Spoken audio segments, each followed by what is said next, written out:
Voyez-vous, je suis un homme politique et je sais avec conviction profonde que je suis le 3e président. Voilà. Donc, le président de la République a été réélu. Il reste le 2e président. Mais il faut préparer la suite. Il faut préparer, effectivement, un homme nouveau ou des hommes nouveaux qui prendront demain le relais. Et je pense que, aujourd'hui, penser que Issa Chiroma peut prendre le pouvoir, non. Vous l'avez vu certainement. J'ai été un de ceux-là qui ont été mieux préparés pour apporter le bonheur aux Camerounais. Mieux préparé, il y avait quand même tout forcément. Mais derrière le rejet de ma candidature, je pense forcément qu'il y avait des mains là-dedans. Parce que aujourd'hui,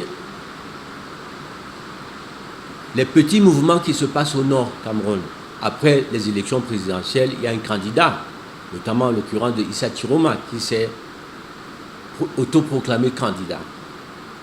Avant de continuer, peut-être que je devrais dire un mot à ce grand frère-là, cher aîné, M. Issa Chiroma.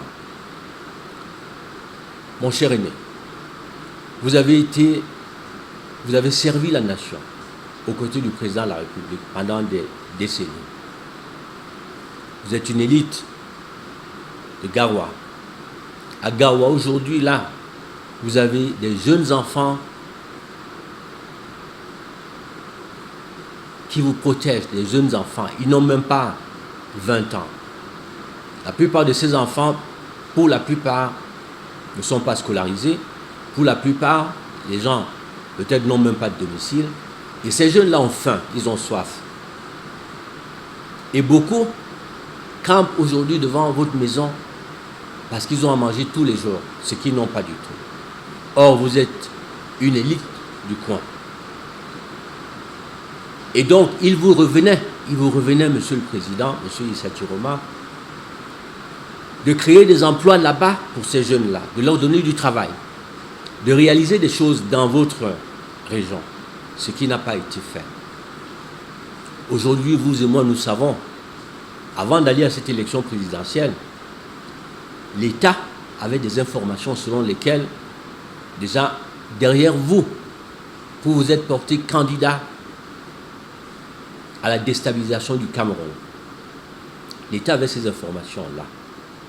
Et si vous avez souvenance, j'ai été invité à Vision 4 le 10. Et à ce 10 octobre, 2 jours avant les élections présidentielles, l'État, les services de renseignement avaient déjà des informations selon lesquelles vous étiez, votre candidature, que vous étiez soutenu, par le vice-président Atiku Abubakar, par d'autres émirs également du Nigeria, mais il y avait aussi autour de ça des puissances étrangères. Et les informations que nous avions là, avant les élections, c'est exactement la stratégie qui est en train de se dérouler aujourd'hui. Vous devriez tout de suite, après l'élection, déclarer votre victoire. Après la victoire, il fallait que l'État, forcément, tire sur 2 ou 3 personnes. Et à partir de là, la communauté internationale va prendre. Et ce qui se passe exactement, ce scénario, il était connu par les services de renseignement du Cameroun. Parce que ces informations m'ont été rapportées, effectivement, par la sécurité au plus haut niveau. Et donc, vous avez accepté être un traître pour le peuple camerounais, un traître pour la nation camerounaise. Et derrière, donc, une fois qu'on aura tué 1 ou 2 personnes, la communauté internationale va prendre, tel que c'est le cas aujourd'hui, parce que, à ma grande surprise, hier, on a déclaré la victoire. Et tout de suite, parmi ceux-là qui sont sortis, des enfants, aussi bien à Douala, à Yaoundé et partout. Ces jeunes enfants qui ne sont ni militants d'un parti politique, qui ne sont... c'est des enfants qui traînent dans la rue, qu'on allait prendre, qu'on a payé, et ils se sont levés pour, effectivement, manifester. À Douala, on connaît les microbes. Donc, dans quelques petites villes, quelques arrondissements, peut-être 5 ou 6 arrondissements au Cameroun, les gens, des petits groupuscules ne peuvent pas se lever et qu'un média international comme RFI, comme France 24, se mettent à chanter au quotidien qu'il y a une révolution au Cameroun, dans les 360 communes du Cameroun, ce qui n'est pas vrai. Donc, monsieur, vous vous êtes engagé ici à sacrifier votre nation, à vendre votre âme, parce qu'effectivement, vous voulez le pouvoir.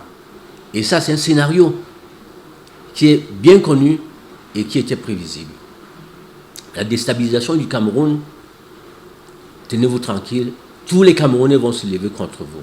Et tous les Camerounais doivent se lever, monsieur Issa Chiroma, contre vous. Je pense qu'il est encore temps que vous puissiez demander à tout le monde d'arrêter ce scénario, à tourner le dos à ces Blancs-là qui veulent encore recoloniser le Cameroun. C'est de ça qu'il est question. On va vous utiliser comme un pion pour mettre du désordre. À la limite, votre projet, on le sait aussi, les gens le savent. Vous pensez dans vos têtes, vous avez dessiné, peut-être qu'il faudra que le Grand Nord soit coupé du Sud. S'il vous plaît, monsieur Issa Chiroma, le peuple camerounais, nos héros ont battu pour la libération de cette nation. Le Cameroun, qui est aujourd'hui uni. Et cette nation qui est unie ne devrait plus du tout se séparer.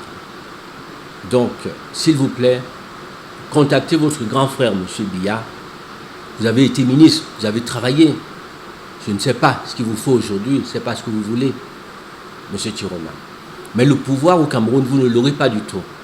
Parce que si vous insistez dans votre désordre, non seulement dès que le président aura prêté serment, il prête serment, c'est un engagement qu'il prendra pour s'occuper de la nation, de chaque centimètre carré du Cameroun, pour s'occuper des biens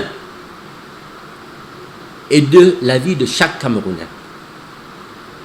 Le désordre ne pourra jamais être toléré.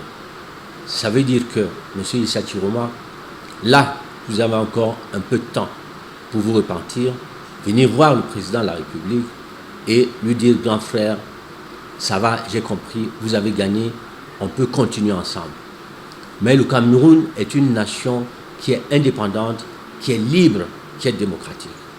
J'ai entendu RFI dire que l'ONU avait ouvert une enquête.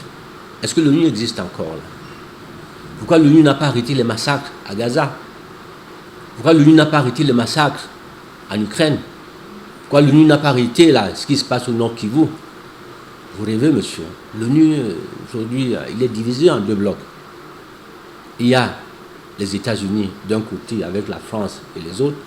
De l'autre côté, vous avez la Russie et la Chine. Donc, si vous croyez vraiment derrière une puissance qui vous soutient, qui vous envoie, détrompez-vous. Tous les Camerounais vont se lever. Et sachez aujourd'hui que les États-Unis, la Russie, la Chine se disputent l'Afrique. Donc nous avons le choix désormais de voir avec qui travailler demain. Nous avons besoin de partenariats nouveaux et ces partenariats nouveaux, je pense que l'Afrique, le Cameroun surtout, a été ami avec la France depuis des décennies. Et il est important, Monsieur Macron, Monsieur l'ambassadeur de France au Cameroun, il est important de penser plutôt à une nouvelle forme de coopération avec le Cameroun et avec l'Afrique, que de penser peut-être que vous poussez M. Biya, peut-être par la force, par un coup d'État, par une certaine subvention, et puis s'installer. Ça ne passera pas au Cameroun du tout, parce que nous sommes debout, on sera à côté du président pour protéger notre nation, pour protéger également notre peuple. Donc, M. Issa Chiroma, s'il vous plaît, dès que le président prend le pouvoir, moi à sa place, si vous continuez, on viendra vous déloger là-bas parce que vous êtes sur le territoire camerounais. Vous n'êtes pas en Chine ni au Nigeria, non. On viendra vous déloger de là et vous devrez rendre des comptes. Donc venez voir le président de la République tant qu'il a encore temps.